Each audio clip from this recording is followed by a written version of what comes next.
if you open your eyes, you have awareness, you can see things all around. I was in an Apple store at closing time, and I don't know, I was in some mall with my kid having cracked her phone screen for the 12th time. Yeah. And we were in there and finally bought insurance, thank God. And the whole staff lined up in a long line and started cheering and clapping. Oh. And I had the same reaction. Oh. And out walked one of the teammates in the Apple blue shirt, and it was their last day. Oh. And when a valued teammate is leaving to do something else in their life, Apple Retail has a tradition, which is at closing time, they cheer for the person. I found that really inspiring. Yeah.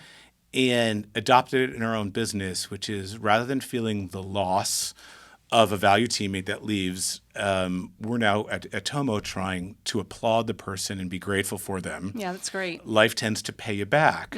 There's an elusive thing in software engineering called the level 10 engineer. Level 10 is someone that is capable of writing 10x the quality and the volume of code of software of what a typical engineer would write. And you only encounter a few level 10s in your careers.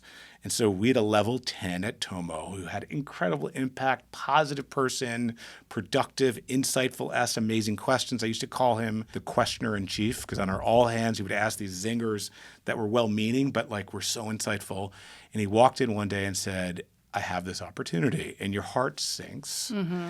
And he said, I have the opportunity to go from individual contributor to being VP at a prominent startup and running my own team. And I could not have done it without what I've learned at Tomo. Yeah.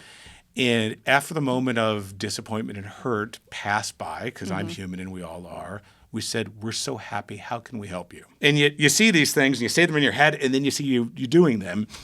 And he said, well, I've never managed a team before. Can I call you, Greg, and my partner, Carrie? And so we ended up going out. We said, of course, we're here for you. And we kept in touch over the next year with the guy. And one day he called it and said, it's not going to work. The capital hasn't arrived. There's problems with the business model. It's not going to work. Can I come back? And it was paying it forward. And often when you pay kindness forward, you're not looking for anything in return other than it makes you feel good, hopefully. But every once in a while it comes back to you. And he restarted about 2 weeks ago back at Tomo. Awesome. And has already had impact in 2 weeks and it's on our most important project. Yeah. And it's an example of this kindness and generosity that we're talking about.